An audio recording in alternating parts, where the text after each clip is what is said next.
How do you survive the dark days, or what most people just call hard times? Assuming we're talking about a business context, for me, there's only been one answer in my life, and that answer is passion. Now, first, to find your passion, it is not a lightning bolt that's handed down to you from on high. It's not something that most people are born with. Those are all myths.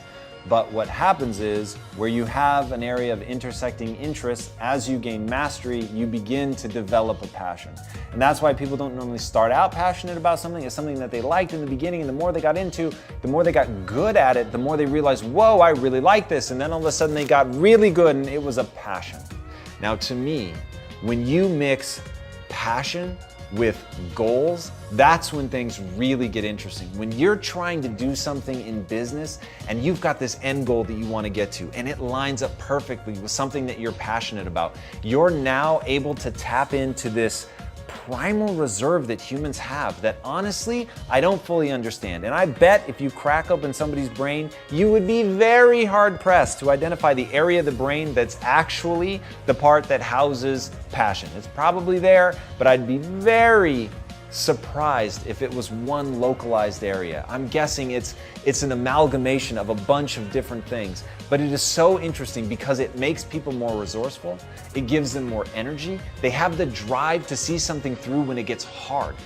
The hard times, when shit gets really difficult, the only people who I know are gonna make it to the other side are the ones that are absolutely obsessed with getting to the other side, and it's something that no one can give you. And that's the thing that drives me crazy in business. You see amazing people, and they do nothing with their life.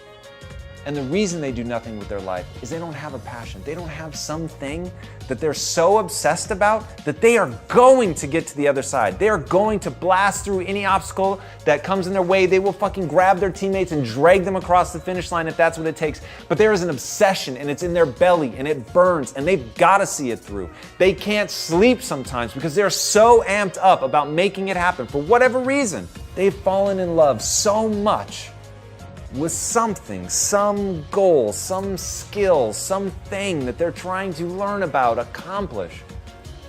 They just keep going. And when someone's identity is wrapped up in something they're trying to accomplish, and they're obsessed about it, and they're passionate about it, I know that person will keep going.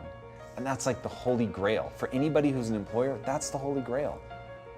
You want somebody who, for their own reasons, they're wildly passionate because it gives you energy, a reserve of creativity. And because you're having fun, you'll just keep at it longer. And sometimes the only thing that'll knock down an obstacle is blunt force intellectual trauma. You just beat your intellect against it. Approach it from 1,000 different angles. Try 1,000 different things. Fail 1,000 times, but you keep going until it breaks. And when it's a passion, when it's something that you love, that very process becomes enjoyable. It becomes a self-reinforcing loop of energy. The more you try, the more you can feel that you're getting closer, the more attempts discarded. They really feel like steps forward, even though they were failures to somebody else. To you, it was a discarded attempt. It was another step forward. It was one more light bulb that didn't work. It took Edison 10,000 light bulbs to get one that worked, but he didn't stop. Why? Because he was obsessed. He had a passion. He knew if he could stick it out, he could change the world. And he did. But he had that belief, he had that obsession. There was something in him that wouldn't let it go. And so he assembled this team of amazing people, and they just ground it out, and they just threw intellectual capital at it. But they had the passion born of the expertise of all the things that they had learned that they were trying to stack on each other to create the light bulb. And when you find something in your life that you would fail at 10,000 times before finding that success because you want to change the world, then you will have a very easy time fighting through the hard times. But you gotta find that thing. You gotta be willing to fight for it. You gotta fall in love. It's the only way. It's easy to go through life holding on to things that are weighing us down. Guilt, resentment, doubt, worry. The problem is when we allow these things in, they're taking up space for the good things that should be there. Imagine your life is like a container. You were created to be filled with joy, peace, confidence, creativity. But if you allow worry in, it pushes out the peace.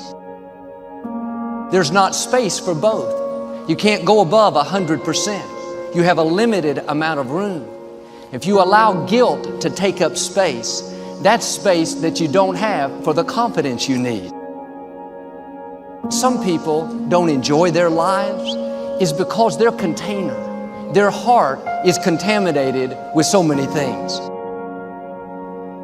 They have 10% worried, stressed out over their job, 12% bitterness, mad at their neighbor, 20% guilt, beating themselves up for past mistakes, 9% jealousy, their coworker is more beautiful. They don't realize 70% of their container is negative. How much space are you given to guilt, to shame, to regret, to being against yourself? Whatever it is, it's too much. Give no place to guilt. Give no place to worry. Give no place to bitterness. It can't come in and automatically take over. You control what's in your container. You control what you think about, what you choose to allow in. And we all have negative emotions, negative feelings. But you have to make the choice. I'm not going to give this jealousy, this bitterness, this anger, valuable space and let it poison my life. I'm going to protect what I allow in me. And every morning when we wake up, we need to empty out anything negative from the day before. But you have to be disciplined. Say, no, I am not giving this offense any room. I am not going to let it sour my day. Or you wake up in the morning and thoughts of worry come. How are you going to pay your bills? What if the medical report's not good? You'll never get out of this problem. Don't allow that in. Take inventory of what you're giving space to. Life is too short to go through it with negative things holding us down.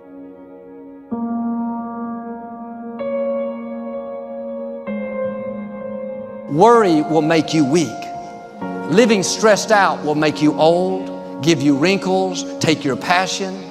Being bitter, angry, resentful will shorten your life.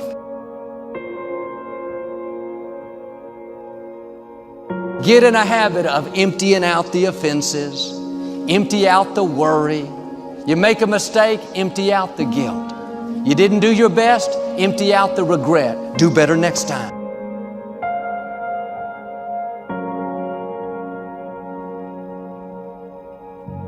He'll remind you of every mistake you've made for the last 30 years. It's easy to live life in regrets, thinking about what you should have done differently. Man, I should have raised my children better. Should have been more faithful in my marriage. I should have finished college. Don't go through life looking in the rearview mirror, down on yourself, living in regrets.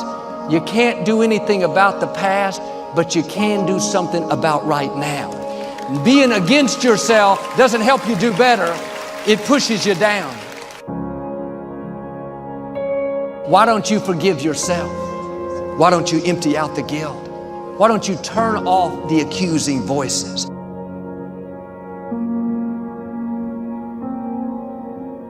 When you fall down, don't stay down, get back up again. When the accuser whispers, look at you, you blew it again, you'll never get it right. Just answer back, yes, I know I'm not perfect, but I am forgiven. I may not be where I should be, but I'm making progress. I'm moving forward, I'm not where I used to be. Don't let guilt poison your future. Empty it out.